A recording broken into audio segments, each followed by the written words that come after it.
Assalamualaikum warahmatullahi wabarakatuh, rekan-rekan mahasiswa. Kita berjumpa kembali untuk melakukan pembahasan berkaitan dengan materi pada mata kuliah Kebijakan Kesehatan Masyarakat, yang mana pada pertemuan kali ini kita akan belajar mengenai stakeholder mapping di dalam kebijakan kesehatan. Adapun capaian pembelajaran yang akan teman-teman dapatkan selama mengikuti materi pada pertemuan kali ini, yaitu mahasiswa memahami peran aktor di dalam kebijakan kesehatan, dan yang kedua adalah mahasiswa memahami dan mampu menjelaskan berbagai teknis analisis metode di dalam stakeholder mapping. Nah, sebelum kita masuk di dalam fokus materi kita pada pertemuan kali ini, Bu In akan menjelaskan kembali berkaitan dengan kebijakan kesehatan, yang mana sudah kita bahas di pertemuan sebelumnya bahwa kesehatan merupakan bidang aspek yang sangat penting dan merupakan bidang fondasi di dalam kebijakan-kebijakan yang lainnya. Nah, kita perlu tahu bersama bahwa di dalam kebijakan kesehatan itu juga mencakup multidisiplin ilmu. Ada sosial di situ, ada ekonomi, ada politik, ada lingkungan, dan lain sebagainya. Dan di dalam memahami kebijakan kesehatan, sangat penting kita juga memahami peran-peran aktor di dalam kebijakan tersebut. Apalagi jika dikaitkan dengan kebijakan kesehatan, yang mana memiliki tujuan untuk peningkatan kesejahteraan masyarakat, sehingga aktor-aktor yang memainkan peran penting di dalam kebijakan itu perlu diidentifikasi secara tepat.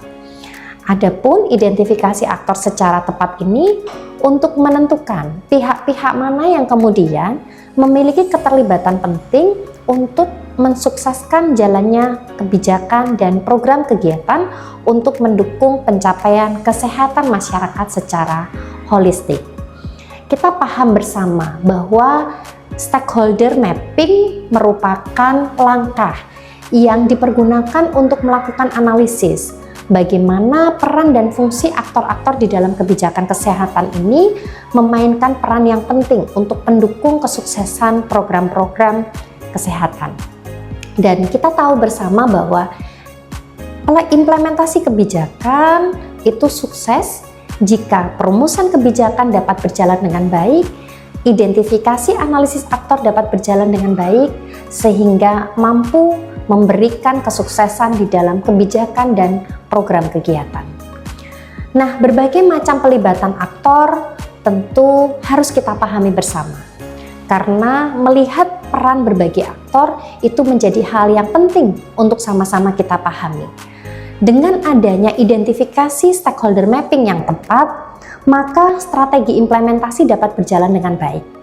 Karena tentunya satu, kita bisa paham peran dan tanggung jawab masing-masing aktor di dalam kebijakan kesehatan seperti apa. Yang kedua, kita juga mampu mengidentifikasi kepentingan dan pengaruh aktor di dalam kebijakan dan program terkait. Yang ketiga, tentu membantu dalam perencanaan strategi komunikasi yang tepat. Kita paham bersama bahwa komunikasi itu menjadi kunci kesuksesan kebijakan dan program.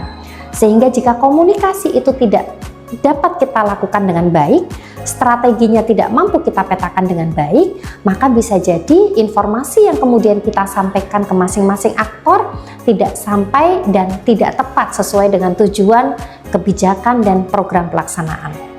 Yang selanjutnya adalah fasilitasi kolaborasi. Dengan adanya stakeholder mapping yang tepat, maka kita mampu melakukan fasilitasi kolaborasi dan koordinasi untuk mendukung kesuksesan kebijakan kesehatan.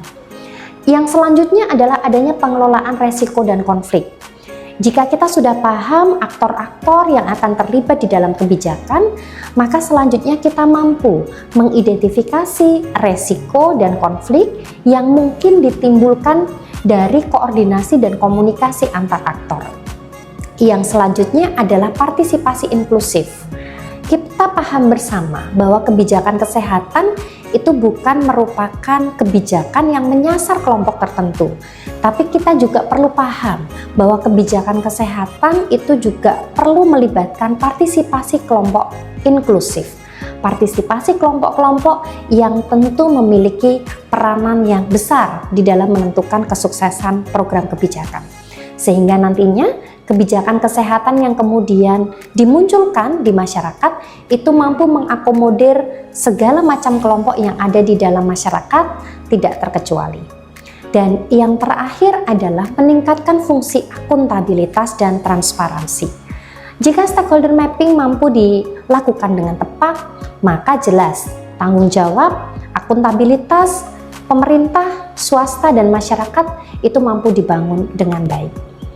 Nah, kalau kemudian kita sama-sama pahami bahwa stakeholder mapping itu hal yang kemudian perlu kita lakukan selanjutnya adalah kita perlu tahu siapa yang akan dipengaruhi dari kebijakan atau program yang dijalankan. Siapa yang akan mempengaruhi kebijakan atau program yang dijalankan, siapa saja yang harus terlibat di dalam kebijakan dan program yang ada, serta bagaimana kapasitas masing-masing aktor yang perlu ditingkatkan untuk menentukan kesuksesan program. Adapun di dalam jenis stakeholder, kita juga perlu memahami adanya stakeholder utama atau primary, stakeholder kunci atau key stakeholder, dan yang terakhir adalah stakeholder sekunder atau secondary stakeholder.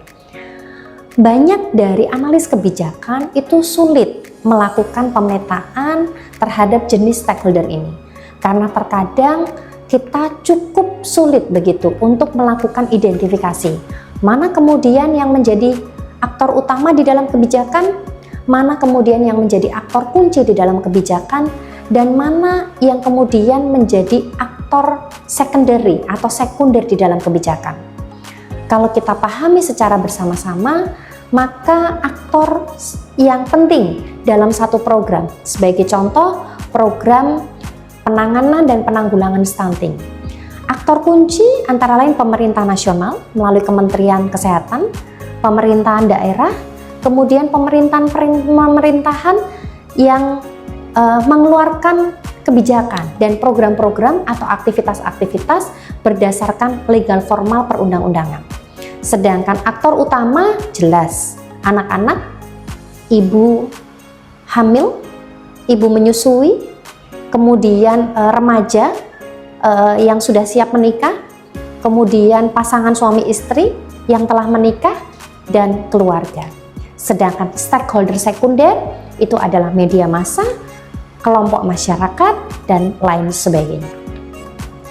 Nah, di dalam teknik melakukan analisis stakeholder, maka kita akan mempelajari banyak sekali teknik-teknik yang dipergunakan untuk melakukan mapping stakeholder. Di antaranya adalah stakeholder issue international shift, kemudian ethical analysis GERD, dan base of power on direction of interest, serta problem frame stakeholder mapping, serta banyak lagi teknik yang bisa dilakukan di dalam melakukan analisis stakeholder. Sebagai contoh, kita melakukan stakeholder issue interrelationship, di mana melalui teknik ini kita akan sama-sama mengidentifikasi isu strategi utama dalam kebijakan dan program itu apa. Kemudian isu-isu yang lain yang kemudian relevan terhadap isu utama itu seperti apa. Dan masing-masing stakeholder itu kita akan identifikasi dari sektor pemerintah pusat seperti apa, pemerintah daerah seperti apa, sektor swasta seperti apa, masyarakat, keluarga, dan lain sebagainya. Di dalam kotak stakeholder issue interrelationship, kita akan melihat bagaimana kemudian peran positif, peran negatif, peran yang sangat kuat di antara masing-masing aktor terhadap isu-isu yang relevan dengan isu utama program tersebut. Kemudian yang kedua adalah aspek analisis GERD di dalam teknik stakeholder mapping.